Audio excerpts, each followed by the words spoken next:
Kalau saya ceritakan panjang lebar, bisa saya meneteskan air mata. Bekerja menjadi seorang tukang becak di Padang Sidimpuan. Saya ini siapa? Apa yang masih bisa saya lakukan? Sedangkan kehidupan rumah tangga orang tua, orang yang tidak punya atau orang yang tidak berada. Kalau saya tamat mau jadi apa saya? Mau jadi apa gitu ya? Yang ada di hati saya adalah hanya TNI dan TNI. Mantap, Bang tetap semangat ya. Luar biasa, tetap 55. 55. Iya. 55 itu apa tuh? 55 full.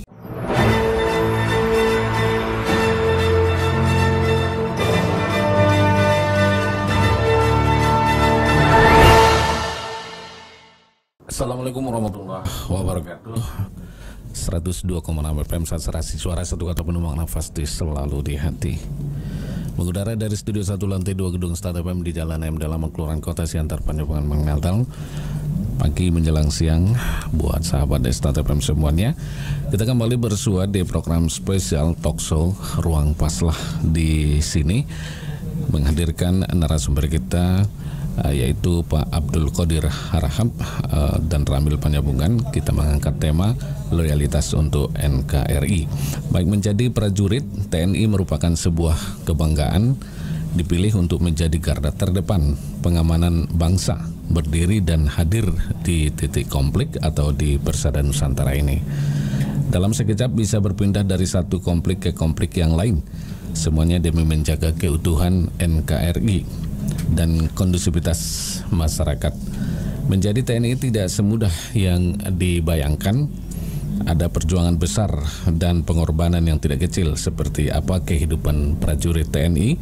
Kita akan ulas bersama narasumber kita pagi ini. Ada Kapten Infantri Abdul Qadir Harahap di Ruang Paslah dengan tema Abdul Qadir Harahap loyalitas untuk RKRI.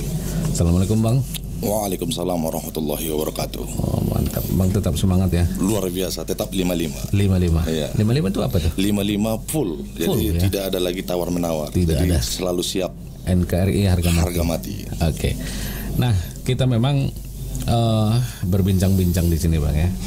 Terkait dengan loyalitas TNI itu seperti apa terhadap NKRI gitu ya, atau secara personal juga baik sebagai tentu sebagai aparatur negara yang terus-menerus melakukan penjagaan terhadap bumi Nusantara kita ini. Sejak kapan bergabung di TNI? Bergabungnya saya di Tentara Nasional Indonesia Angkatan Darat pada tahun 1998. 98 bermula dari? Saya bermula dari masukan tahun 1997 saya tes memasuki Secaba PK ya. Dan lulusnya pada tahun 1998. 98 sudah resmi menjadi prajurit. Sudah resmi menjadi prajurit seorang TNI. Berpangkat Sersan 2. Sersan 2. Sersan 2. Serda gitu Bang. Serda. Ya? Abang belum sapa pendengar kita dan penonton kita. Kita lagi live nih di laman Facebook Radio Start FM 102,6 FM Panjabungan. Kita lagi live nih. Bisa disampaikan sama keluarga, dilihat ini langsung Bang. Oke. Nah, sejak itulah Abang menjadi seorang TNI gitu ya. Dan tentu memiliki ajaran doktrin gitu ya. Sejauh mana misalnya doktrin itu terhadap berbangsa dan bernegara ini Bang, seorang TNI. Assalamualaikum warahmatullahi wabarakatuh. Sebelumnya saya berterima kasih sama Star FN dan di Ruang Paslah.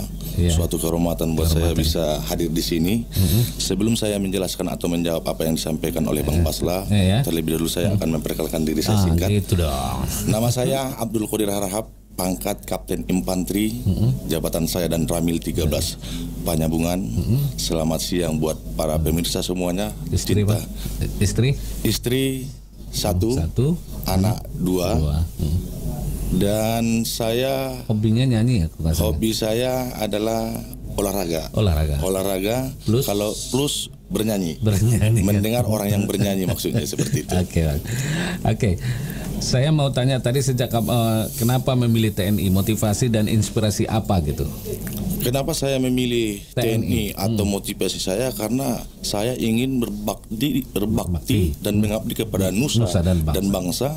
Dan di TNI ini saya terkesan karena dari dulu Pak Bang Paslah, saya masih menginjak sekolah SMP lah atau SMA, saya sudah mulai bercita-cita jadi seorang tentara. Kenapa? Di tentara ini saya lihat adalah sikap, disiplinnya yang harga mati, loyalitasnya tinggi. Loyalitas sangat tinggi. Nah tentu di TNI ini kan punya sistem komando yang kemudian diadopsi oleh beberapa institusi termasuk sekolah dan perguruan tinggi misalnya. Bahkan pada saat melakukan pelonco orientasi di sekolah-sekolah juga tentu sistem komando dan juga rasa disiplin itu sangat tinggi. Bahkan sampai ada korban jiwa misalnya kan. Padahal selama ini kita tidak pernah mendengar kematian prajurit karena dianiaya senior. Itu nggak ada itu ya? Oh tidak ada, di TNI tidak ada. Tidak ada sama sekali? Tidak ada. Kita ada aturan yang jelas. Ada protap. Ada protap kita yang terarah dan tertuju, sasarannya tercapai. Oke, seperti apa itu Bang? Pelatihan dan pendidikan di TNI itu boleh digambarkan sedikit ya? Saya menyampaikan gambaran untuk pelatihan TNI ini. Pertama saya buka dari awal dulu, dari kita mendaftar gitu ya. Mendaftar saya secaba, alhamdulillah kita lulus menjadi seorang tentara atau mungkin seleksinya tes secaba. Pada saat itu kita sudah ada penerimaan dan kita sudah pembukaan ya. Pembukaan pendidikan. Pada saat itu saya secaba PK tahap 1 tahun 1997, PK 98, PK 5 pada saat itu. Pada saat itu saya diumumkan menang Pak Bang Paslah. Diumumkan menang suatu kehormatan dan terharu buat saya. Tapi kalau boleh saya menjelaskan sebagaimana perjuangan saya sebelum masuk untuk memberikan inspirasi kepada pendengar Budiman, mungkin anak-anak muda sekarang. Kalau saya bercerita tentang sebelum saya masuk seri tentara sampai sekarang ini, kalau saya ceritakan panjang lebar bisa saya meneteskan air mata. Bisa. Karena kebetulan ayah dan ibu saya sudah dipanggil oleh Allah dan sudah meninggal dunia. Pada saat masuk TNI itu? Bapak saya sudah meninggal di tahun 1990, tinggal ibu saya yang membesarkan saya. Ibulah yang berjuang misalnya terus mendorong dan memberi semangat kita untuk berhasil mendorong. Karena kenapa saya tambah semangat dalam kehidupan saya Bang Paslah? Karena bukan saya mengabaikan bapak saya karena sudah kecil saya sudah meninggal. Saya dibesarkan oleh seorang ibu janda. Dan pekerjaannya adalah penjual barang busuk Bang Paslah. Barang apa? Barang busuk istilahnya. Barang busuk ya. Barang busuk itu yang dimaksud itu adalah barang busuk itu maksud saya ibu saya itu menjual tomat, bawang, cabai di kaki lima. Bukan toke. Bukan toke ya. Bukan toke. Berarti pedagang harian. Pedagang harian di kaki lima. Pedagang sayur harian ya. Pedagang kaki. Ini yang memang ada rasa haru terus ya. Iya. Haru kepada saya. Jadi dalam kehidupan saya pun Bang Paslah, bahwasanya sebelum saya tentara itu saya selalu berpikir dalam hidup saya adalah saya pakai bahasa Iqra itu membaca diri. Membaca diri gitu ya. Membaca diri saya ini siapa dan anak siapa. Karena saya tahu ini saya siapa dan anaknya siapa, makanya saya berusaha yang baik dan yang terbaik pada saat itu. Dan alhamdulillah berhasil menjadi tentara. Tapi Bang Paslah saya sampaikan sedikit dulu untuk kita semua dan para pemirsa. Saya sebelum masuk jadi tentara, pekerjaan saya itu adalah tamat saya SLTA tahun 1996, saya singkat saja. Saya langsung bekerja menjadi seorang tukang becak di Padang Serimpuan. Artinya begitu tamat nggak langsung masuk jadi prajurit ya? Belum, tidak. Jedanya berapa tahun? Jedanya kurang lebih 8 bulan. 8 bulan ya. Saya kembali ke Iqra tadi. Kalau saya tamat mau jadi apa saya? Mau jadi apa gitu ya? Jadi saya waktu itu nggak ada cita-cita mau kuliah dulu atau bagaimana nggak? Kalau kuliah tidak ada. Yang ada di hati saya adalah hanya TNI dan TNI. Itu sudah bulat sekali. Bulat sekali. Karena saya sampaikan bulat itu Bang Paslah, pada saat saya menjadi seorang tukang becak ya pada tahun 1996 itu, di subuh hari atau di sore hari itu Bang Paslah, saya di sela-sela kesibukan saya sempatkan untuk menjaga tubuh saya atau melaksanakan olahraga. Olahraga itu mengolah tubuh ini supaya lebih mudah misalnya masuknya nanti pada saat tes di TNI begitu. Iya Bang Paslah, karena memang udah dipersiapkan ya. Saya persiapkan karena saya pada saat saya itu tukang beca, memang pada saat itu belum membuka pelamaran, tetapi sambil menunggu apa yang masih bisa saya lakukan, sedangkan kehidupan rumah tangga orang tua, orang yang tidak punya atau orang yang tidak berada, seorang menjual cabai. Rasanya bagi saya terpanggil lah untuk meringankan membantu orang tua saya. Rasa syukur itu yang dituangkan dalam pengabdian yang memang benar-benar gitu ya, loyalitas kita terhadap bangsa dan negara. Nah, kembali ke tadi, pelatihan dan pendidikan seperti apa yang di dalam tubuh TNI itu? Pelatihan dan di dalam pelatihan di tubuh TNI, Bang Pasla, secara umumnya adalah di situ kita adalah jiwa korsa yang kuat. Jiwa korsa itu itu apa? Jiwa korsa kekompakan ya.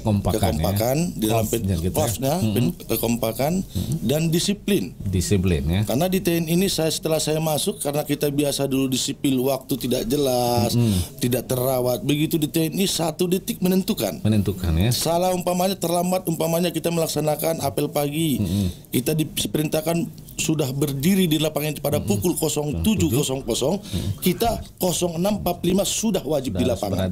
Tidak ada tawar-tawaran. Tidak seperti yang lain gitu. Tidak bisa.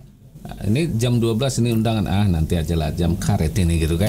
Itulah kadang-kadang yang sering terjadi di wilayah kita ini, kurang lebih seperti itu. Dan itu dalam kehidupan sehari-hari kita, baik di aparatur sipil yang lain juga begitu ya. Sama ya. Berarti yang disiplin itu tinggal di aparatur negara ya. Ya, di aparatur negara. TNI. Oke. Nah, pelatihan itu Dok, apa yang Abang terima pada saat prajurit itu, nilai-nilai apa yang ditanamkan di samping disiplin itu, kebangsaan seperti apa yang ditanamkan gitu? Yang ditanamkan kepada kita sebagai prajurit adalah sikap, Bang. Sikap ya? Dan respek yang tinggi yang kuat. Respek yang tinggi dan kuat ya. Itu terkait dengan apa gitu? Respeknya itu kuat, apakah teritorialnya, apakah kondisi keamanannya, apanya gitu? Kalau dalam pendidikan ini ada tentang kita untuk negara dan bangsa. Pada saat itu kita kan masih pendidikan ya. Kalau sekarang ini kan saya sudah menjabat Jabigi dan Ramil, dia identik kita ke teritorialnya, bermasyarakatnya, bidang sosialnya gitu. Oke. Baik, kita akan jeda sejenak, sahabat Istad FM. Menjadi prajurit berarti mengabdikan diri sepenuhnya kepada negara, siap jika dipanggil dan ditempatkan dimanapun. Tidak jarang harus meninggalkan keluarga untuk waktu yang tidak sementara. Seperti apa perjalanan karir Kapten AK Abdul Qadir Ar-Rahab ini, kita simak selepas pesan-pesan berikut ini.